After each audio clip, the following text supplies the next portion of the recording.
Our son Steve was killed in an accident on April 30th, 1994. He was 14 years old, a freshman at Clover Hill High School. He lived with his mom full time and came to our house every other weekend. When he came over, weather permitting, we'd ride our bicycles.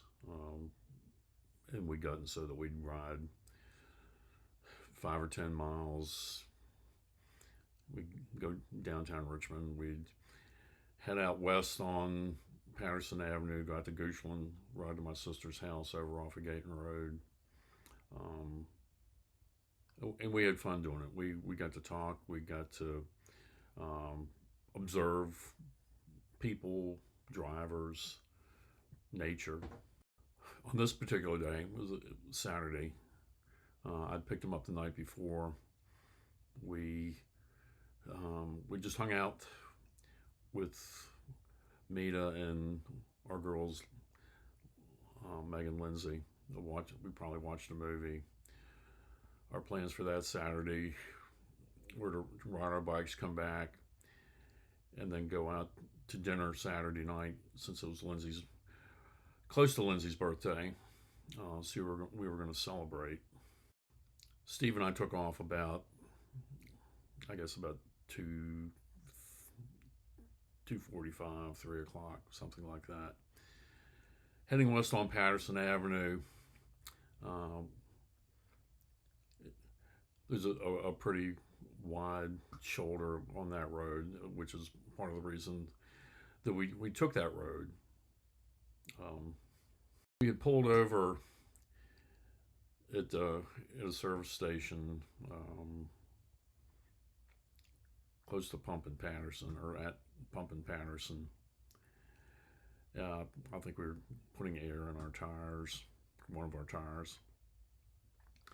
And while we were doing that, I looked down and just saw a penny laying on the ground. I picked it up and I showed it to him. And his only comment was, "Dad, you're always the lucky one." And that was the last thing he ever said. We crossed Pump Road and continued down on Patterson about another 100 yards or 200 yards, past the shopping center that's there. We'd gone a little ways beyond that. I was about 10 yards in front of Steve, and he was following on his bike. And as we were riding down the road, I heard a crash behind me, and it didn't register for a few seconds what it was. And even when Steve's bike flew by me, as it landed in front of me, I could see it was twisted and mangled. And then I guess it registered what happened. So I got off my bike and dropped it to the ground, turned around and ran back to where Steve was laying on the ground, and I saw him laying on the ground, and I saw the driver of a flatbed truck had gotten out, and he was partly off the road, the driver, and just on his knees sobbing with his hands covering his face. And I got back to Steve and bent over his body. He was lying on his back. If you take a watermelon and split it in half and scoop out all the fruit, you see the pink and white of the inside of the husk, or the rind. And as I bent over and to look at Steve's face, I didn't see his face. I saw the back of the skull, and That's what it looked like, the inside of a watermelon rind. Within a few minutes, um, it seemed like everybody in the West End had converged upon that spot. The police and rescue squad were there, and even within a few minutes, there was a news crew from one of the local television stations. Um, People gathered around, a lot of curiosity, wanting to see what happened, but there were some good people there as well. Because I saw that news reporters were there already, although the police would not let them near me. I knew that I had to tell Steve's mom, Lisa, and the rest of her family and my family what had happened, and I needed to do it pretty quickly. I didn't want them to find out by watching the news that evening. So I called, or somebody called Maida, and she came up, and I had to tell her that Steve was dead. I called Lisa's brother Bill, who lived close by, and he came down and he took me over to tell Lisa. As you can probably imagine, telling a mother that her only son had been killed was emotional, to say the least. But we both pulled it together enough so that we got in her car and went and told her mother and her sister. And from there, she took me to my house, to our house. Megan and Lindsay were with some neighbors whose kids were really good friends with Megan and Lindsay. So we tracked down my parents, told them, my sister, and I guess my sister called my other sisters and told them what had happened. The following Thursday was after the funeral, after the memorial service. I was in this room, actually. This was Steve's bedroom. I was in this room, and I almost lost it. Well, in a way, I did lose it. I sat on the bed that was in here, rocking back and forth and sobbing and crying, asking God why it was him and not me. His words, "Dad, you're always the lucky one," going through my mind. And it seemed like I would be going over the edge at any moment. God promises us that He'll be there for us. That when we walk through the fire, we won't be burned. That the flood won't overwhelm us. And I learned from the time of the accident up until today that yes, God takes care of us. And it's not only His presence within me, but it's His people that gather around. And that's what God uses to comfort us. A few minutes after the accident, as I was bent over Steve's body, just sobbing and wailing, I felt an arm around my shoulder. a pastor was had been driving down the road and saw that something had happened, got out of his car and came over and just started praying with me. Didn't ask if it was okay. He just started praying with me. He had also been driving down the road and seeing what had happened. She didn't stop, but she went to her home in Farmville shortly after and called the local radio station out there, not to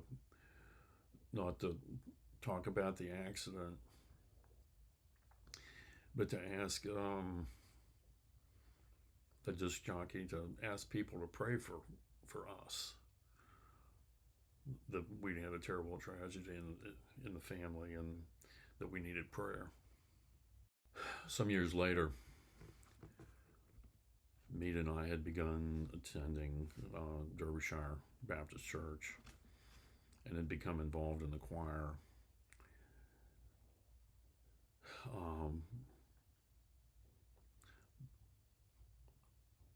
Prior to the Christmas program that was presented every year, there would be a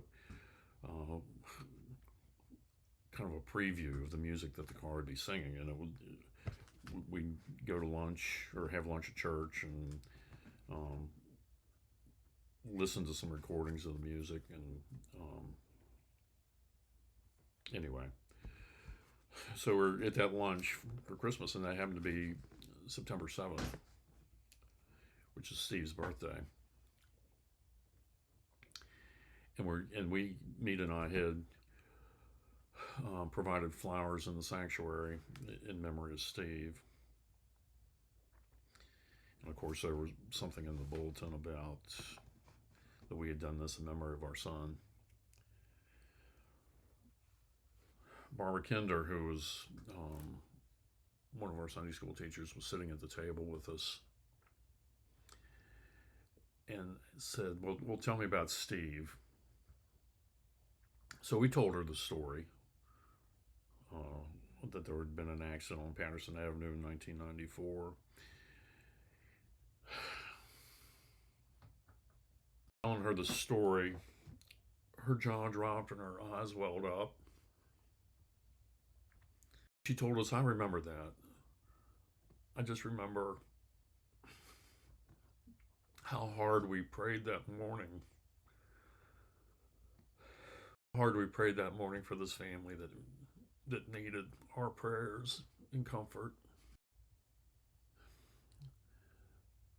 Besides the prayers and the just direct acts of compassion and service that our family received, there was one other thing that God provided me.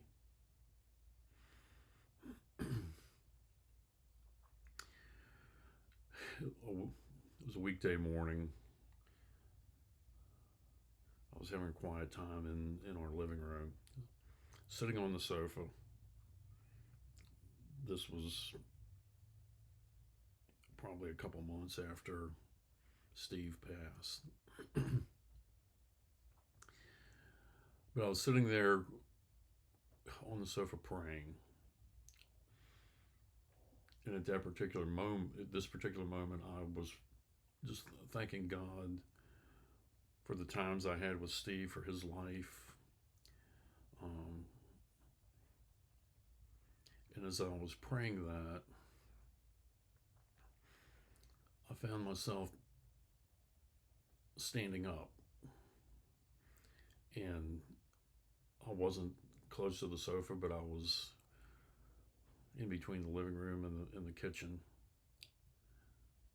And I was standing there embracing Steve. I wasn't embracing an apparition. It wasn't a vision. It was him.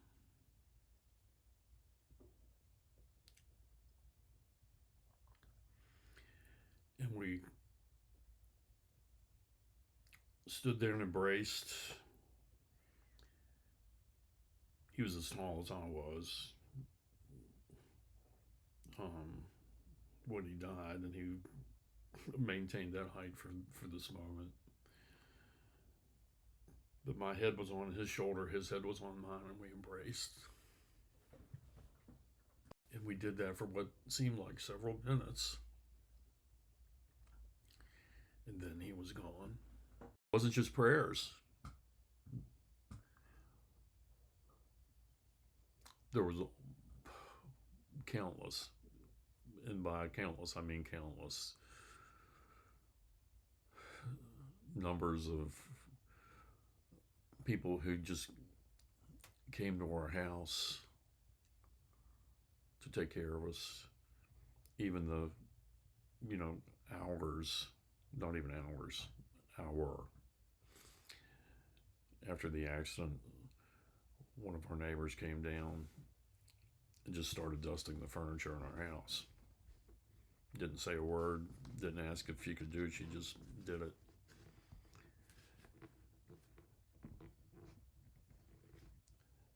Tons of food. We didn't have room in the refrigerator for all the food that people brought us. The day after the accident, our house was just filled up with dozens and dozens of people. Some people that we hadn't seen in years. A guy that used to work for me, and who was a good friend as well, came. And this was one of the pastors from First Baptist was there, and Jay was his name. And Jay and I were talking when my friend Curtis walked in. Curtis and I started cutting up and laughing so hard we were crying. And Jay didn't know what to say. But just having that time of laughing together, that's part of the ways that God takes care of us, that he can bring some levity in, not to the situation, but just bring some levity to make us forget about things for a moment.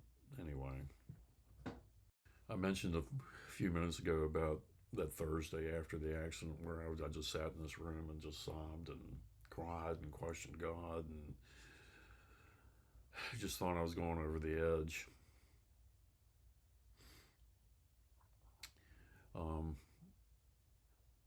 Late that day in the afternoon, some friends of ours from First Baptist, Mike and Sally, came over with their kids, and we sat in the living room and talked.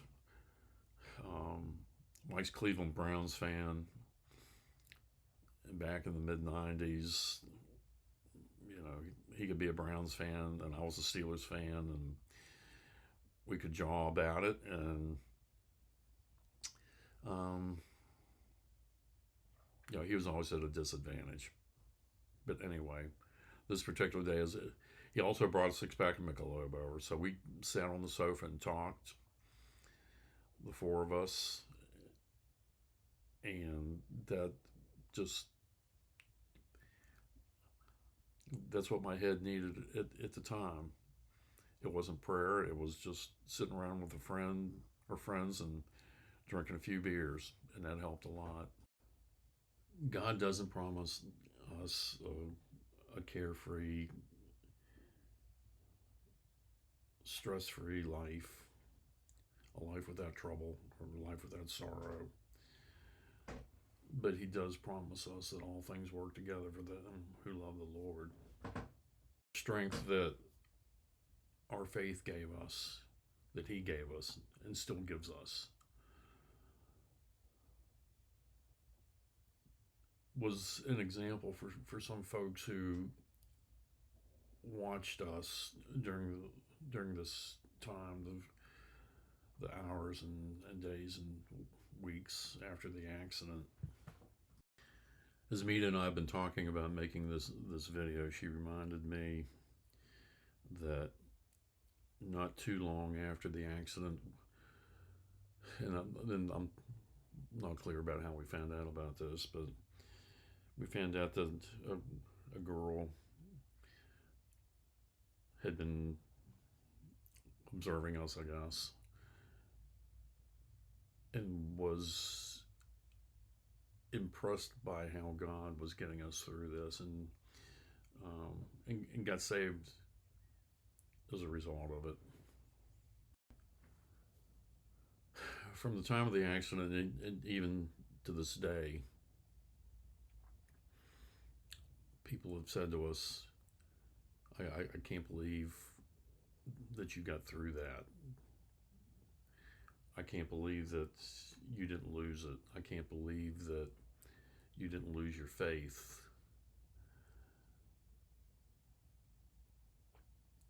And this is not just coming from strangers, but people who had a deep faith, who we were able to demonstrate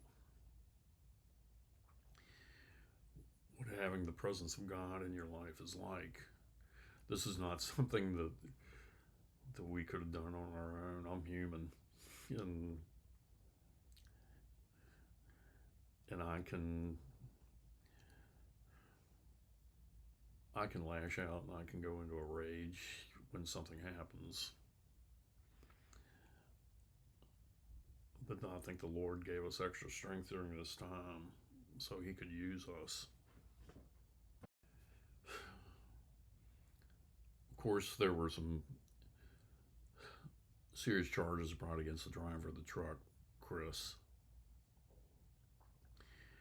which required that I go to court to testify.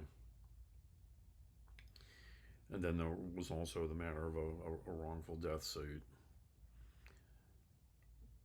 which I was just concerned about how Lisa would be taken care of. A large part of her income was child support from me, and that obviously ended when Steve died. So Lisa and I talked about it, and one of the criteria from the beginning of talking about a wrongful death suit was that we wanted to spare Chris, the driver, as much pain as we could. We weren't out to ruin his life. We weren't, as far as a wrongful death thing goes, we weren't even after a large settlement. We just wanted for her to have something to fall back on. When I went to traffic court to testify about the accident, Chris's mom was there with him, and I guess the prosecuting attorney had told her that Lisa and I were doing whatever we could to spare her son the pain of testifying himself, or we didn't want him to do jail time. There were some drugs involved there too, so they could have precipitated some jail time. We didn't want him to go through any of that. Just another example how God gave us the grace, and again, it's God's grace. It's not. It doesn't come from my heart. It came from God. Chris and his mom knew, so we were able to witness about that grace, or provide a witness to God about God's grace. And then with the civil suit, we strongly told the attorney in no uncertain terms that this wasn't going to court, that if the insurance company was stubborn about a settlement and demanded that it go to court, we would just walk away from it. It did settle out of court, and for a sum that was much larger than Lisa and I ever thought would come of it. It was enough so that even though the original intent of the lawsuit was just to make sure that she was taken care of, she decided that I should receive some of it as well, and it was a fairly sizable sum, enough that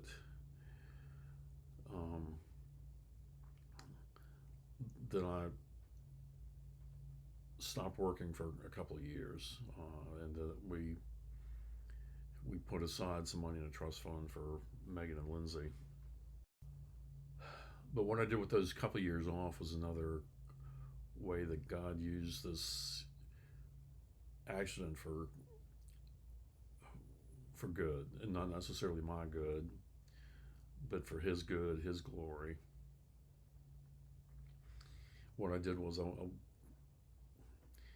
was in IT at the time, and decided, I was in my early 40s, that I could do something more worthwhile. So I enrolled in the master's program at VCU to become a high school history teacher. And during that time, I acquired some skills, some, I guess, public speaking skills and things like that. But I got to talk to people that were 20 years younger than me, and I talked to them about my faith, about why I was there, how I was there. And one of the guys was in a relationship with a nice Christian girl, but he wasn't. He was Jewish, and I mean, we got along great. There was Bruce was the guy's name, and Andy was another guy. It was like the three of us all the time. But between Andy and I, we convinced Bruce that Jesus was the way, that he should continue on with this relationship with this nice girl, Betsy, I think her name was.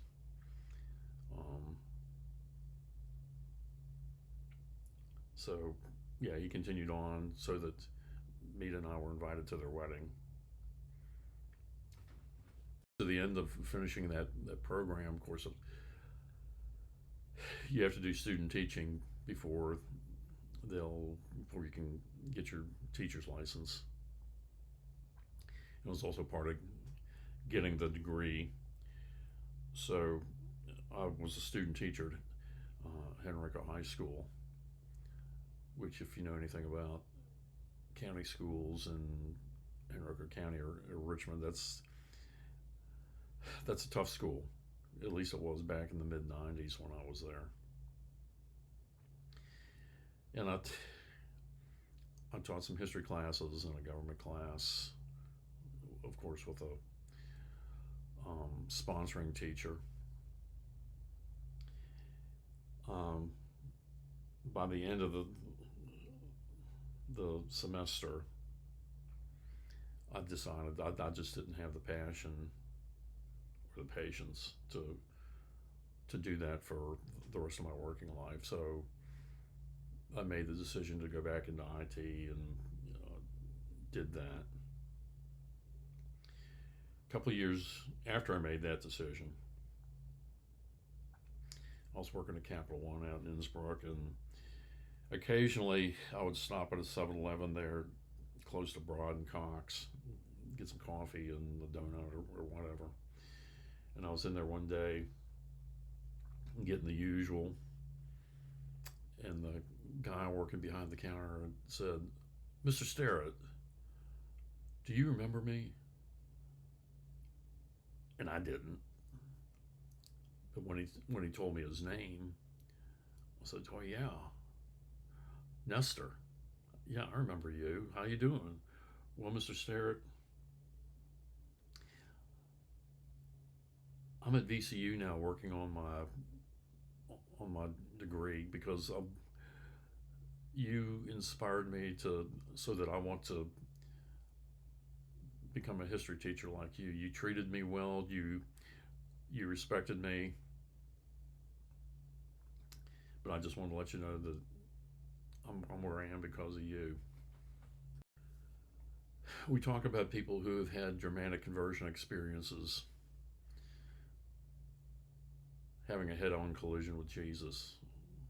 Then there are some, and I give credit to Kyle for this, that some don't have quite as dramatic conversion experience, and they've had fender benders with Jesus. Then there are people like me who grew up in the faith. Can't remember a time where I wasn't going to church every Sunday, well, except for my college years. But that's how I was raised. So it's just ingrained to me. It's part of my DNA. So what about us? Well, for me, Jesus has been a guardrail, especially when I talk about all this, that I really was close to going over the edge. But he kept me going. God's people kept me going in a lot of different ways. And then to know that this wasn't in vain, that people got saved, people's lives were changed.